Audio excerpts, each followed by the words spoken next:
ये कभी मत देखो कि जीवन में तुम्हारे पास कितने साल बचे हैं, लेकिन ये देखो कि उन बचे हुए सालों में कितना जीवन बचा है। और जीवन में रिस्क हर कंडीशन में फायदेमंद होता है। Take risk in your life, if you win you can lead, और if you loss you can guide.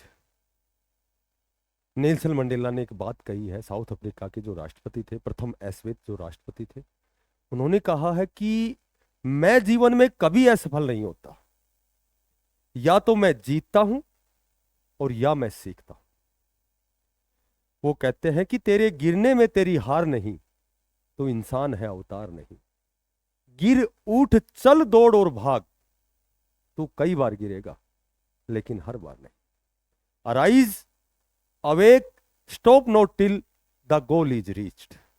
जब तक मत रुको जब तक तुम्हें अपना लक्ष्य प्राप्त नहीं हो जाता। नमस्कार प्यारे बच्चों, देखो आज बहुत ही डीपली मैंने एनालिसिस किया है, बहुत ही गहराई से बारीकी से विश्लेषण किया है। ठीक है कि आपका जो अभी सीईटी मेन का एग्जाम होने वाला है, सबसे पहले तो हम बात करते हैं। मैंने बिग अपडेट इसलिए लिखा है कि आपका सीईटी का जो रिजल्ट है, आपकी जो करेक्शन वाली जो पोर्टल वाली जो फॉर्मेलिटी थी वो पूरी हो चुकी है। 4 दिन बढ़ाने के बाद 28 तारीख भी आपका जा चुका है। अब सुनने को तो ये भी आ रहा है कि अभी नवंबर के इस फर्स्ट वीक में आपका रिजल्ट आने वाला है। ठीक है, यहाँ तक भी सुनने में आया था कि 1 नवंबर को जब हरियाणा दिवस है, कल था, तो कल रात को आपका रिजल्ट जारी होगा। लेकिन ये सिर्फ कयास लगाए जा रहे हैं कि भाई नवंबर के फर्स्ट वीक में आपका रिजल्ट आने वाला है। हाँ, ये कंफर्म है कि लगभग 15 नवंबर तक आपका रिजल्ट आ रहा है। ठीक है, ये अलग बात है कि एक 14 जून की जो वो जो बाउंडेशन थी, कंडीशन थी कि भाई 14 जून से पहले ही कैटेगरी की सर्टिफिकेट होनी चाहिए। तो कुछ एक कैंडिडेट्स को इनका खामियाजा भी भुगतना पड़ेगा यदि वास्तव में ना कोई अलग से ना पोर्टल खोला जाए, या फिर जब आपका रिजल्ट आएगा तो मेन जब आपकी 10 गुना की कंडीशन आएगी तो उस समय यदि आपसे कैटेगरी मेंशन नहीं करवाई गई तो संभवतः कुछ बच्चों को नुकसान हो सकता है। लेकिन जब कोई चीज़ हाईलाइट होती है तो उसका निदान भी होता है, समाधान भी होता है। तो संभवतः जब आपका रिजल्ट आएगा तो जिन जो कैटेगरी के कैंडिडेट हैं 40% में उनकी क्वालिफाई है, यदि पहली और चौथी शिफ्ट में उन्होंने एग्जाम दिया है तो संभवतः वो 34-35 वालों का भी क्वालिफाई होगा वो।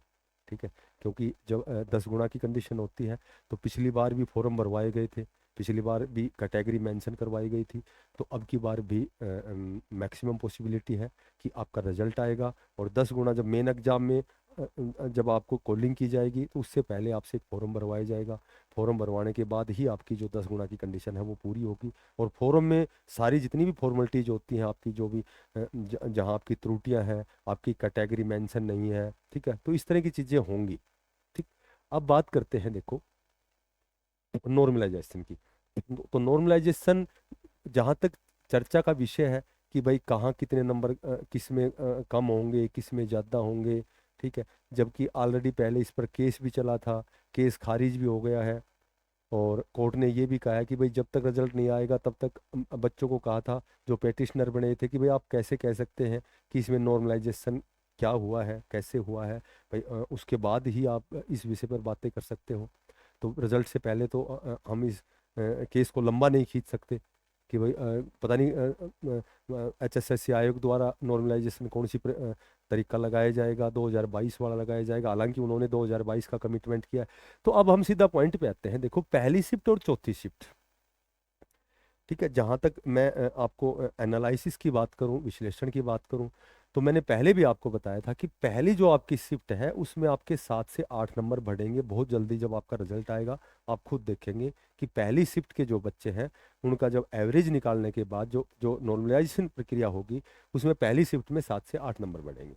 चौथी शिफ्ट में आपके लगभग 6 से 7 नंबर, 5 से 6 नंबर, 6 से 7 नंबर, एक आध नंबर ऊपर नीचे की नहीं कह सकते। दो सेकंड जो आपकी शिफ्ट है, सेकंड जो शिफ्ट है लगभग ना ये हार्ड थी ना ये इजी थी।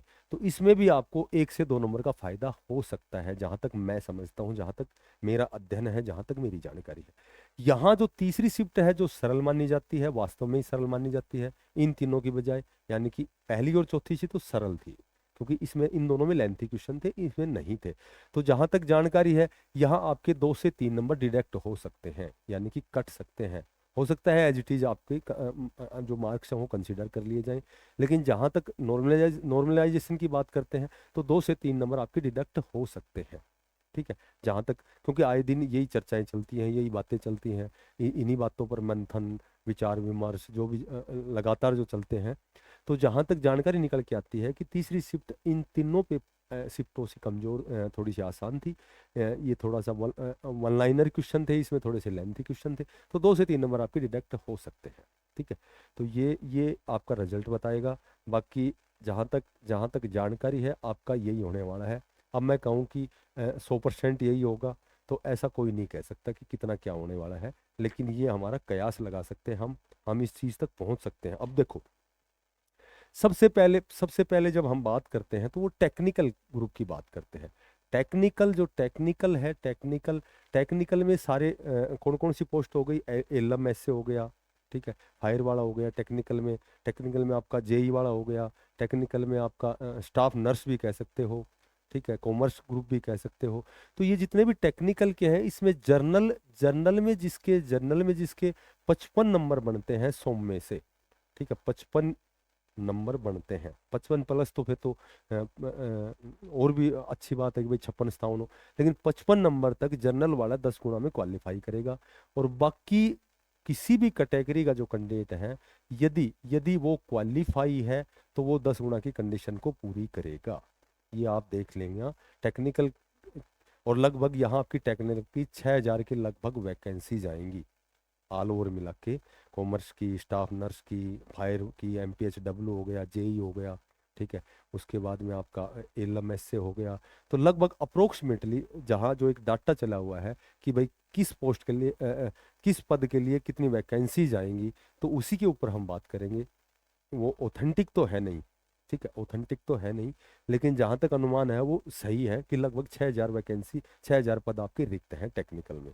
ठीक है, उसके बाद यदि हम बात करते हैं, देखो नंबर नंबर बताना बड़ा आसान होता है कि मेरे 70 है, मेरे 75 है, मेरे 80 है, मेरे 82 है, वो बड़ा आसान होता है। अभी तो एक तो यही कंडीशन बची हुई है कि अभी ऑब्जेक्शन जब मांगे गए थे तो कितने ऑब्जेक्शन किसके मानने गए हैं, कौन से ठीक हैं कौन से गलत, अभी तो रिवाइज आंसर की भी संभवता आ सकती है, क्योंकि अभी तो ऑब्जेक्शन वाली तो आंसर की, अभी तो फर्स्ट टाइम जो एचएसएससी ने आंसर की जारी की थी उसके बाद ऑब्जेक्शन मांगे गए थे, ऑब्जेक्शन लगाए थे। ठीक है, तो अभी तो नंबर देखो, कई बार क्या होता है कि हम जैसे एक तो बहुत अच्छी तैयारी करने वाला कैंडिडेट होता है, एक मीडियम तैयारी वाला होता है, और एक क्या होता है कि थोड़ी सी तैयारी करता है और फिर वो सोचता है जैसे 2 क्वेश्चन आसान आ गए, एक थोड़ा सा एवरेज में आ गया, एक थोड़ा सा डिफिकल्ट आ गया, तो वो सोचता है कि बहुत आसान पेपर है, मेरे 70 आएंगे। पेपर छोड़ने के बाद तो हम 70 75 बताते हैं, धीरे धीरे जब ट्रैवलिंग करते हुए घर आते हैं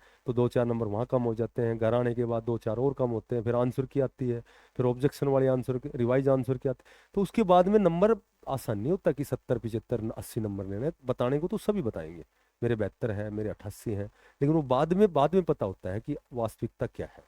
ठीक है, उसके बाद जैसे हरियाणा पुलिस की मैं बात करूं तो हरियाणा पुलिस में वास्तव में पहले पीएचटी पीएमटी होता है। ठीक है, तो जो बहुत अच्छी तैयारी वाले जो कैंडिडेट होते हैं वो फिजिकली कहीं ना कहीं थोड़ा सा कमजोर होते हैं, और जो फिजिकली स्ट्रांग होते हैं तो कहीं ना कहीं उनकी तैयारी कम होती है।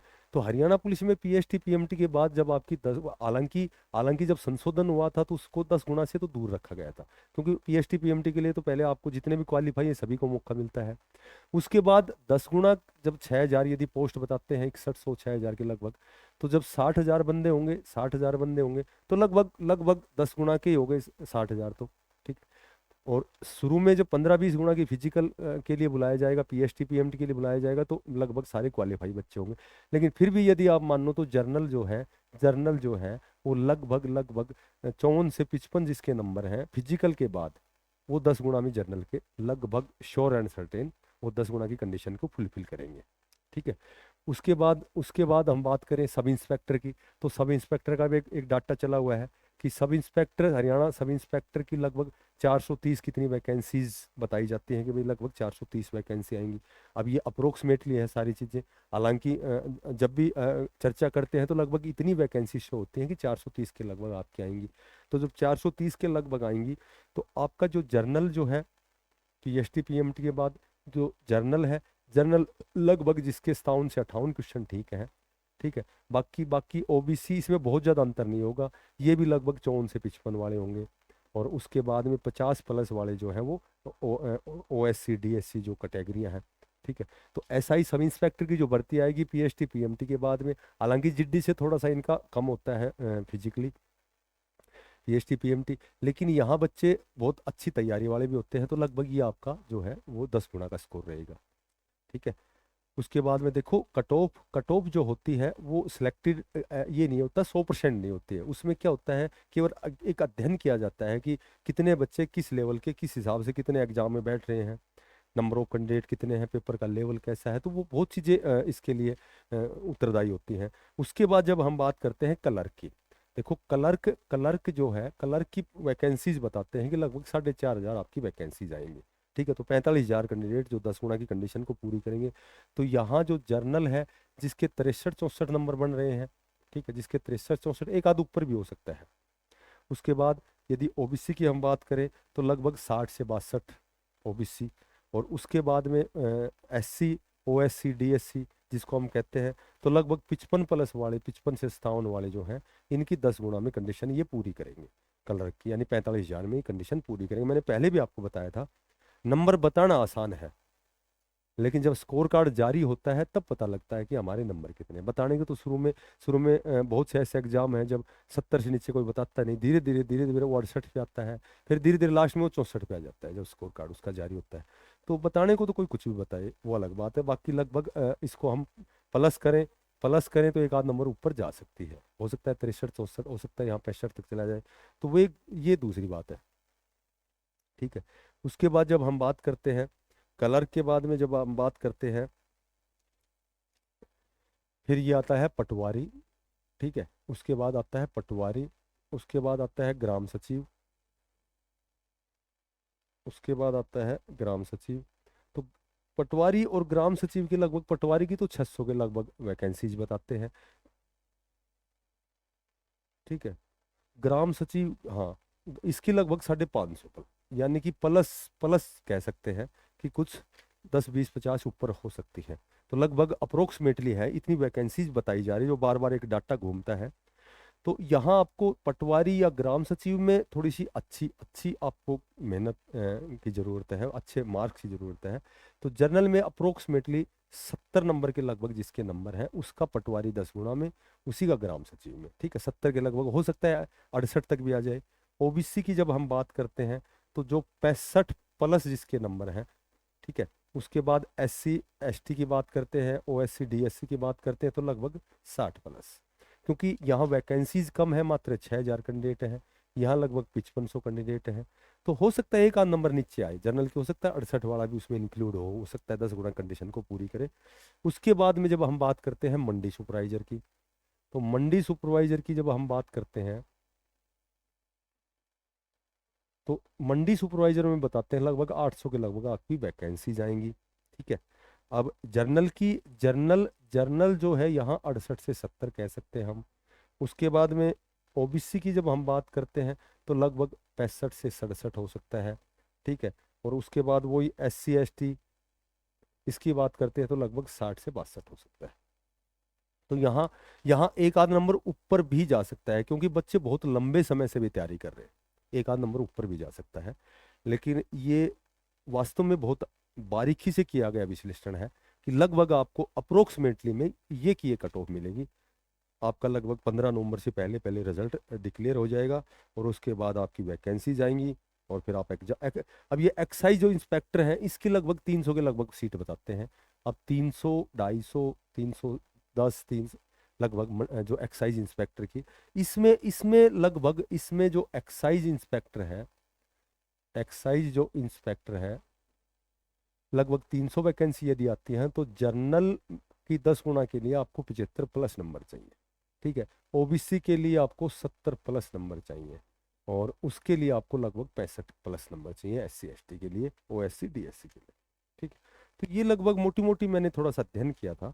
और वैकेंसीज जो फिलहाल डाटा घूम रहा है कि भाई इतनी वैकेंसी इसमें आएंगी, इतनी इसमें आएंगी, उसके अकॉर्डिंग अगर वैकेंसी आपकी एज इट इज़ ये की रहने वाली है, तो लगभग आपकी कट ऑफ यही रहेगी। यदि आपकी वैकेंसीज कुछ बढ़ती हैं या कुछ कम होती हैं तो थोड़ी सी कट ऑफ ऊपर जाएगी। यदि वैकेंसी बढ़ती हैं, अब कलर की 6000 बता रहे थे, क्योंकि कलर का हर डिपार्टमेंट में चाहिए, लेकिन फिलहाल उस डाटा के अनुसार 4500 है, तो थोड़ी सी कट ऑफ आपकी बढ़ेगी। 6000 आएंगे तो एक आध नंबर और नीचे आएगी। तो देखो, लास्ट तो मैं आपको यही कहूँगा कि तैयारी करते रहें। आपका कहीं न कहीं किसी न किसी एग्ज़ाम में, आपका जब पोस्ट वाइज जब आपका एग्ज़ाम होगा, तो आप लगभग बहुत से एग्ज़ाम में आप पार्टिसिपेट करेंगे। तो तैयारी मत छोड़ना, तैयारी ही आपके लिए मेन है।